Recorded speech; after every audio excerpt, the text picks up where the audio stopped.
Baptist Church. We continue our online series. We are looking at the series Stuck, and our theme today is Stuck with Ourselves.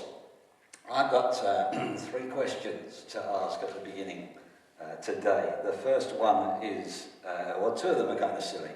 The first one is, why is it? I was in the shop yesterday. Why is it that you can buy a pack of hot dog sausages and you get it in a pack of 10? And when you go and get the rolls for hot dogs, they're in a pack of 6. That doesn't work out, does it? Here's another question for you. A lot of people have been sorting out things at home. Why do we leave our cars worth thousands of pounds on the driveway and we put all our junk in the garage? Now here's a more serious question. Do you feel that you have missed out?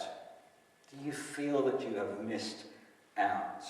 You know, maybe your younger sibling seemed to do better in life because your parents seemed to do all their parenthood training on you. Maybe you missed out on opportunities because somebody else got there before you and I just missed out on that new job, on that new way of doing things. Maybe you missed out on joy, the joy of living that other people seem to be having. Maybe you missed out an event that others went to. Maybe you missed the experience of travelling that other people did. Maybe you missed out on love. Maybe you missed the relationship with God that other people seem to be having. You just missed it. And some of you kind of are thinking that life has just been one big miss out. You've just missed out on this and you've missed out on that. And I never got to do the things that other people seem to have done in their life. And we wish that we were someone else. But we seem to be stuck with ourselves. Let's have a look today then at a guy who seemed to miss out. In fact, his whole life was one big miss out. I'm going to take the reading today from John's Gospel, chapter 5. John chapter 5, if you've got a Bible, I always encourage you to get it. If you need to pause this and go and get it, that's fine. But have it open in front of you so you can read it for yourself, that you're not just listening to my voice, but you're reading the word of the Bible yourself. So it's John chapter 5, and we're going to start right at the beginning of that chapter. Sometime later, Jesus went up to Jerusalem for one of the Jewish festivals. Now, there in Jerusalem, near the sheep gate, a pool, which in Aramaic is called Bethesda, and which is surrounded by 5 covered colonnades. Here a great number of disabled people used to lie, the blind, the lame, the paralyzed. One was there who had been an invalid for 38 years. And when Jesus saw him lying there and learned that he had been in this condition for a long time, he asked him, "Do you want to get well? Do you want to get well?" "Sir," the invalid replied, "I have no one to help me into the pool when the water is stirred. While I am trying to get in, someone goes ahead of me." Then Jesus said to him, "Get up, pick up your mat and walk." At once the man was cured. He picked up his mat and walked. The day on which this took place was a Sabbath, and so the Jewish leaders said to the man who was healed, "It is the Sabbath. The law forbids you to carry your mat." But he replied, "The man who made me well said to me, 'Pick up your mat and walk.'" So they asked him, "Who is this fellow who told you to pick up your mat and walk?" The man who was healed had no idea, who it was, for Jesus had slipped away into the crowd and while he was there. And later Jesus found him in the temple and said to him, "See, you are well again. Stop sinning or something worse may happen to you." The man went away and told the Jewish leaders that it was Jesus that was the man who made him well. I was looking through this story and you kind of get the feeling of this man with a kind of a POM syndrome, poor old me. Poor old me. 38 years he had been disabled in some way. We don't know when all this started, but he ended up going to the pool of Bethesda. That was quite a large pool in the city of Jerusalem, and it was split into two sheltered areas. So if you can imagine a long pool, a shelter down the middle, sort of a wall, if you like, between the two where people could walk or lay, and then all the way around the edge are these other colonnades. So there is 5 colonnades, it says, where people would sit or rest or lay right by the edge of the pool. And people came and did that regularly. Sometimes we're told the water would bubble up and swirl. It was like there was new life coming into the water, and disabled people would jump into the water when that happened. And some, it was said, were healed when they did that. So Jesus approached this man laying there for who knows how long and asked what appears to be a strange question for someone who is disabled, laying by a pool which offers healing. Jesus says to him, "Do you want to be healed? Do you want to be well?"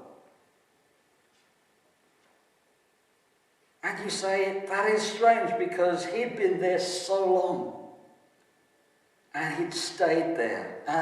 Maybe, it's not such a strange question, because you wonder why he was actually there in the end. Was it that when he was there because he was disabled and he would be with other disabled people, maybe someone would come along and offer him food or money or something out of pity? Maybe he just got used to doing nothing each day, and it was quite nice to sit there with others around right by the pool in the sunshine each day. Maybe he had been at this place so long, maybe been coming week after week, year after year, and he just stayed there. And the thought of actually getting up and starting to walk around the city away from the safety of what he was familiar with, this pool, kind of scared him. The same as some people who are in lockdown at the moment have been so for 3 months, and the idea of actually going out of their door and doing other things is now a little bit scary. Imagine this guy being here for years by the pool. He'd got so used to it.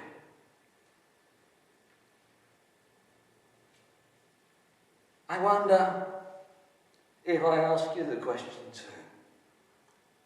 Do you want to be well? Do you want to be well? Now, don't take offense at that, but do you want a better life? Do you want to feel forgiven? Do you want to feel good about yourself? And do you want to feel happy? Because I know some people kind of hover around a church, if you will, because churches are social. Churches kind of give the feel of I'm doing something religious. Some people hover around churches because, well, there's nice people there, and there's friendship, and there's hospitality, and I feel quite nice when I'm there. So here is this pool that offered the possibility of healing. And many people hung around it day after day, and I'm sure in that setting there was a kind of a community spirit. A community really of sick people who were just waiting to jump in the water.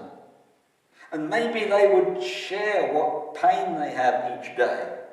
You can just imagine one saying to the other one, "Hey, how's your leg doing today, Benjamin? And Benjamin says, oh, it's given me a bit of a problem today. What about your arm? And then the other guy says, well, my arm's a little bit stiff today. And they kind of just talk about their illnesses and their sicknesses as they sit around the pool.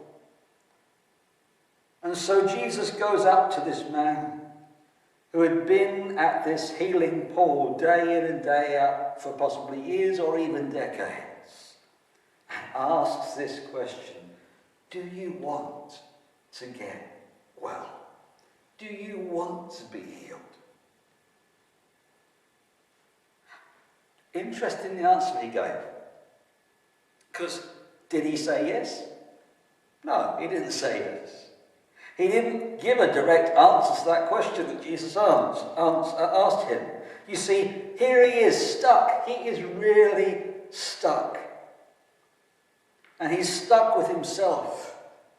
Physically, he's stuck with himself. Mentally, he's stuck with himself. He is just stuck. And that's why Jesus asked if, he actually wants to get out of this. If he wants to get well. If he wants a new life, or was he just now used to it? You see, Bethesda promised miracles. It promised you might be the next one in the water. You might get well by staying here.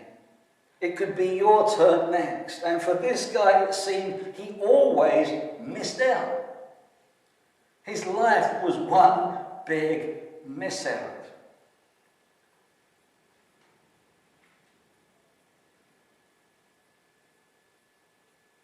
Someone was always ahead of him. Someone always picked him to the post. Year after year. Imagine living with the hope that you being in the right place at the right time and having the right help, and yet missing out every time the possibility occurred. How would you feel? He relied on a place, you see, to go to, and nothing happened for him. Until he relied on a person, the person of Jesus.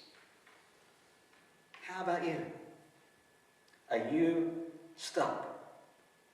Are you stuck with yourself? You know the problem you have, or the problems that you have. You're aware of the pain, you're aware of the difficulties, you're aware of the barriers there are in your life. And you've kind of lived with that. Maybe for years you've lived with that problem, with that thing that you're kind of stuck in. And in fact, as some people do when they have a difficulty in their life, a problem, a burden, a pain, an illness, they kind of live with it and they arrange their life around it. The man said that he couldn't be healed because of this and because of that. And he kind of says, well, I'm just here out of frustration now. No one helps me, and I'm just frustrated, but I'm just sitting here. I'm used to it. And that's what happens to many people, maybe you included, who have difficulties and problems and pain. You kind of go, well, that's my lot. I'm used to it. I'm stuck with them. And I accept that I can't do this and I can't do that anymore. I'm stuck. I'll have to just live with it. Is that how you're viewing your situation? And why am I asking if you want to get well? He kind of says, yeah, of course I want to get well, but on the other hand, he's kind of saying, but, well, it's useless. It's useless. I wonder if you feel that your situation, what you're stuck in, is just hopeless. I haven't got a hope of getting out of this. I'm just going to live with it. I'm just going to see out the rest of my life with this issue. I mean, of course you want to get well. You'd love to be well, but we kind of go, I don't think it's going to happen. And when asked, do you want to get well? You're like the man who kind of just gives excuses as to why it hasn't happened and why it's not going to happen. It's interesting that Jesus doesn't argue with the man. There's no point in telling him what could or couldn't have happened. Instead, Jesus just gives a direct response. Excuse me. Jesus just says, get up, pick up the mat you're laying on, and walk. Like, enough of the excuses. I don't want to hear them anymore. I don't want to hear all the excuses and the reasons why you're still here after all these years. Just get up, take your mat, and walk off. Do you want to get well? Whatever is going on in your life, and you've got so used to it that you just excuse it. Maybe you even gather around you a little group of friends who are familiar with your situation, or perhaps have a similar situation to you, and you kind of end up talking with them about this problem, just like probably these guys sitting around the pool, kind of, we're just talking about their illnesses and their ailments and what hasn't happened to them and all of that. And if we're not careful, we really get stuck by the fact that we stay with other people that are like us, because we kind of just give up and say, that's my lot. And we can't start saying to each other, oh, my back is bad. And then the other one says, oh, my back's worse than yours. Or someone says, oh, I've had a bad day. And the other one says, oh, it's nothing to my bad day. And so we just kind of stay stuck with other people around us. And they don't help us to get out of it. They just agree with us. They just sit around the pool, like with this man, and you're stuck. And so today I want to suggest that you could be released from that. I mean, are you sick of being stuck like this guy at the pool? I mean, for him, the miracle, the release, was never actually going to be found at the pool. He'd already decided that. He'd already decided that no one was going to get him in the water. I think that was the rest of his life. He was going to be laying by the side of the pool.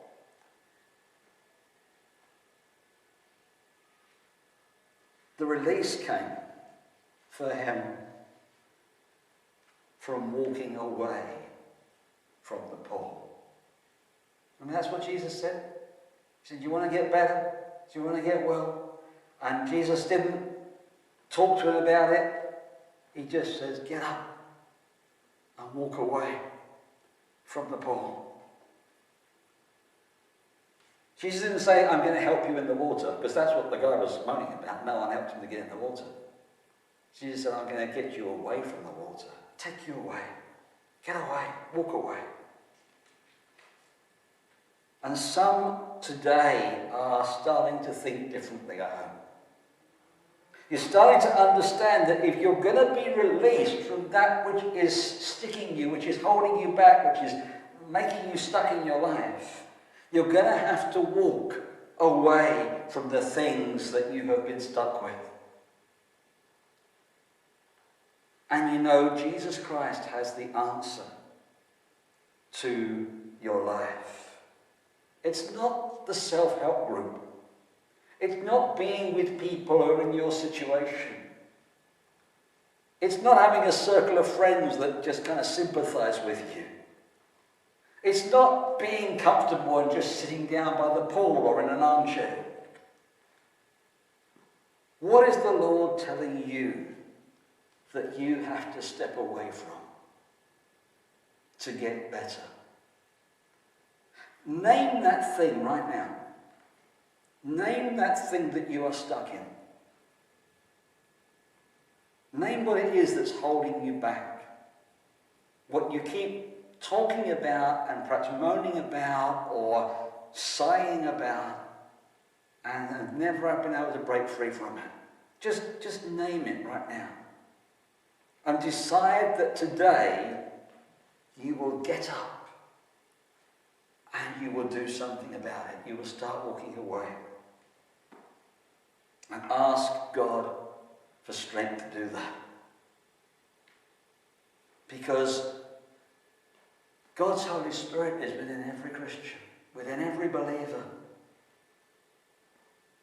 And he can give you the strength to get up, just like Jesus gave that man the strength by saying, just come on, you can do this, get up, pick up your mat, walk. God's Spirit within us can do a similar thing. So ask the Holy Spirit to fill you so that you are full of his confidence, not yours, his confidence within you, to give you the strength to get up out of that thing which you are stuck in. This day, what is it you are going to walk away from? You know what it is. I don't. You and God knows what it is. Maybe you're going to need God's strength to unsubscribe to something online. Maybe you're going to have to get away from something or someone. Maybe you're going to have to say to people around you, that's it. I've been stuck here too long. I'm going to get up and I'm going to walk out of here. For this man at the pool, it's obvious that part of his being stuck was because of some sin in his life, some wrong in his life. Because we're told, Jesus found the man again later, verse 14, and said, see, you are well again. Stop sinning, or something worse may happen to you. And the man went away and told the Jewish leaders that it was Jesus who had made him well. Now, we don't know what the sin was. It's not talked about. And we don't need to know what the sin was. We don't need to know that sin in that man's life. And I don't need to know the sin in your life that perhaps is holding you down. Maybe it's holding you back. Maybe it's making you stuck in your life because of this thing. But one thing I do know that Jesus Christ is saying to you this morning, this afternoon, this evening, get up and walk away from that thing which is making you stuck in your life, and don't return to it, or something worse will happen. So are you ready? Are you ready to walk away from that one thing? Are you ready to walk away from the thing that's been holding you back for weeks, months, maybe years? You know, I was going to give this talk a few weeks ago, but it just didn't happen. And a few weeks ago, I spent a couple of days just going through this storyline and thinking about this talk and so on, and what I was going to say, and it just didn't come. I wrestled with it for 2 days, and in the end, I put it down. I was stuck in this message on stuck. And then this week on Monday, I felt that it was right to give this message today, right now. And so I picked it up and I started to work with it, and this is the end result of that message. And it struck me that this past week, in the calendar right now, if you like, we in the UK are talking about coming out of lockdown. And I'm not going into the rights and the wrongs of how that's being done and so on, but today I'm sharing what I believe God is saying to you. He's saying, you know, come out of lockdown, out of your own personal lockdown. What's held you back? What's shut you down? God's saying to you, come on, get up. Come out of your lockdown. Your life has been in lockdown for way too long. Stop giving reasons why you haven't been healed. Stop giving reasons why you haven't got out of that mess. And just start taking some action to get to the thing that held you there. And so I just want to encourage you now to bow your head in prayer before God. And let's talk with him about this. Father,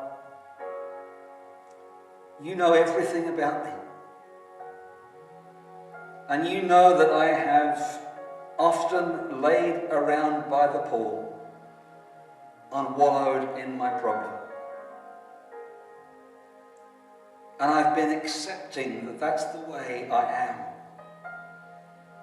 And I've assumed nothing will change. But today, I felt you prompting me, telling me enough of being stuck, enough of being in your own personal lockdown, enough of hanging around those friends, enough of accepting that this is the way my life is now. And Lord, I want to get up. I want to get up and pick up my mat, the thing that I've been laying on. And I want to walk. I want to walk and keep on walking. Today, Heavenly Father, I declare that I am coming out of my own lockdown. And instead of trusting other people, friends, systems, culture, I'm going to trust Jesus Christ to lift me up and set me in the right direction, that I might be free. If this is your prayer, come on, say it out loud right now. Amen. Amen.